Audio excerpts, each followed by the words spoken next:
প্ৰথমে মই আমাৰ যিহেতু ভাগ্যলক্ষ্মী দাসৰ ঘৰ ৰুদ্ৰসাগৰত আৰু আমি ৰুদ্ৰসাগৰীয়া হিচাপে গৌৰৱ অনুভৱ কৰিছোঁ যিহেতু আজি কেইদিনমানৰ পূৰ্বে চণ্ডীগড়ত যি আমাৰ মিক্স মাৰ্চেল আৰ্টৰ খেল হৈছিলে সেই খেলত শিৱসাগৰৰ তথা অসমৰ জীয়ৰী ভাগ্যলক্ষ্মী দাসে সোণৰ মেডেল আজুৰি আনিবলৈ সক্ষম হ'ল।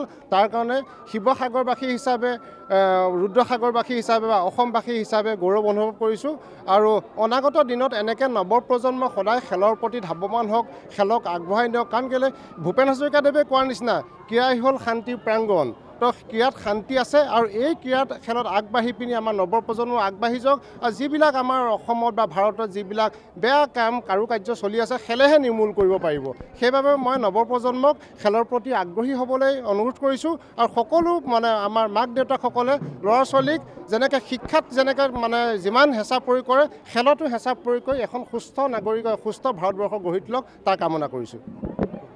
এইটো আপোনাৰ ৰায়পুৰ ছত্তীশগড়ত হৈছিলে। এইটো MMA বুলি কয়, মিক্স মাৰ্চেল আৰ্ট। আপোনাৰ এতিয়া অসম হৈ প্ৰেজেণ্ট কৰিছিলে। আমাৰ টোটেল 4জন প্লেয়াৰ ইয়াৰ পৰা গৈছিলে।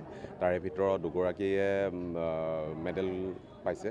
তাৰে ভাগ্যলক্ষ্মী দাস গ'ল্ড মেডেল আৰু ঈশান আহমেদ বুলি ল'ৰা এজন তেওঁ চিলভাৰ পাইছে।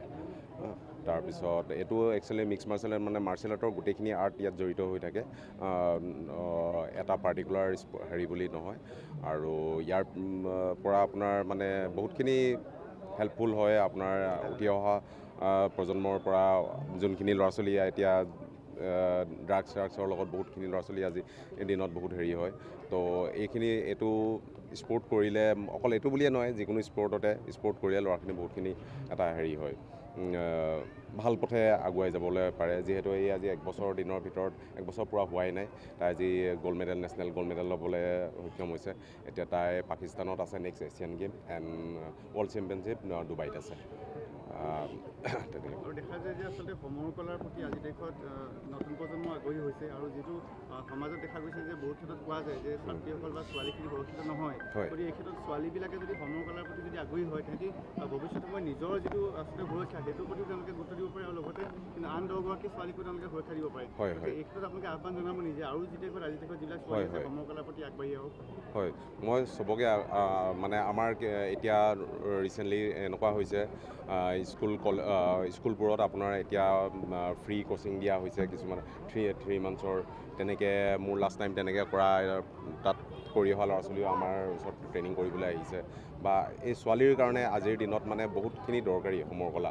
নট অনলি ধৰক আপোনাৰ ষ্টেণ্ডিং ফাইট বা এনেকুৱা নহয়, গ্ৰাউণ্ডত যায় কিছুমান মেইনলি আজিকালি ছোৱালীৰ যেতিয়া আপোনাৰ এটা হেৰি হয় তেনেকুৱা এটা পৰ্যায়ত পায়, সদায় ছোৱালীজনী সদায় গ্ৰাউণ্ডত যায়। তো গ্ৰাউণ্ডৰ বিষয়ে বহুতখিনি আমাৰ ইয়াৰ ল'ৰা ছোৱালীয়ে নাজানে। গ্ৰাউণ্ডত কি হ'ব পাৰে, কেনেকুৱা ধৰণৰ সোমাব পাৰে, ওলাব পাৰে, কেনেকুৱা কি তাত টেকনিক থাকে। তো সেইখিনি বস্তু বহুত প্ৰয়োজন। তো আৰু সেইটোৰ কাৰণে ছোৱালীয়ে মই ভাবোঁ প্ৰত্যেকজনী ছোৱালীয়ে নিজে চেল্ফ ডিফেন্স জনাটো দৰকাৰী। কাৰণ ৰিচেণ্টলি কালি আহোঁতে ছোৱালীৰ প্ৰতি, আজিকালি ল'ৰাটোতো বেলেগেই, ছোৱালীৰ প্ৰতি হেৰি নহয়, তাই নিজে ফেচ কৰি আহিছে কালি তেনেকুৱা এটা ট্ৰেইনত এটা ইনচিডেণ্ট হৈ গৈছে।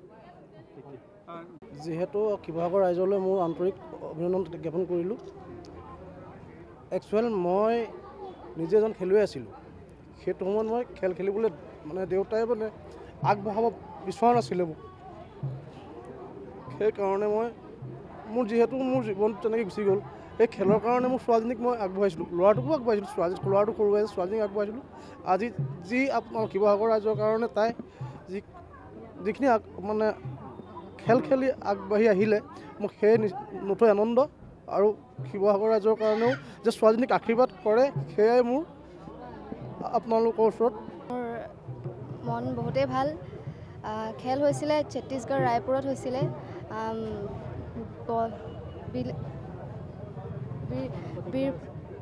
বীৰবল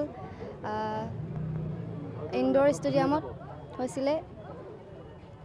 তোমাৰ কেনেকুৱা অনুভৱ হৈছে? মোৰ ভাল লাগিছে, ইমান মৰম যাচিছে। এই তোমাৰ খেলৰ কাৰণে আচলতে উৎসাহিত তোমাক কোনে কৰিছিল? মোৰ দেউতাই কৰিছিল। দেউতা ন? তোমাৰ ইয়াৰ কিবা ক্লাবৰ হৈ গৈছিলা নেকি শিৱসাগৰৰ পৰা? তুমি কোচাৰ কোন আছিল তোমাৰ? মোৰ কোচাৰ বিকি ছাৰ। কিমান দিনৰ পৰা তুমি প্ৰেক্টিছ কৰিছিলা?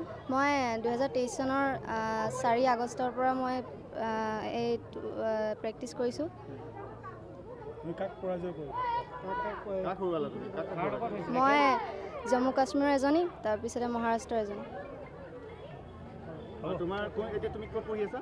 মই শিৱসাগৰ জাতীয় বিদ্যালয় শিৱসাগৰ। কোন ক্লাছত পঢ়িছা? মই 9ত।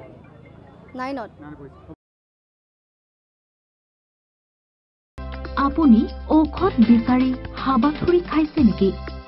যদি খাইছে তেন্তে এতিয়াৰে পৰা আৰু চিন্তাৰ কাৰণ নাই, কিয়নো আপুনি বিচৰা ধৰণৰ সকলো ঔষধ উপলব্ধ থাকিব নমন মেডিকছত।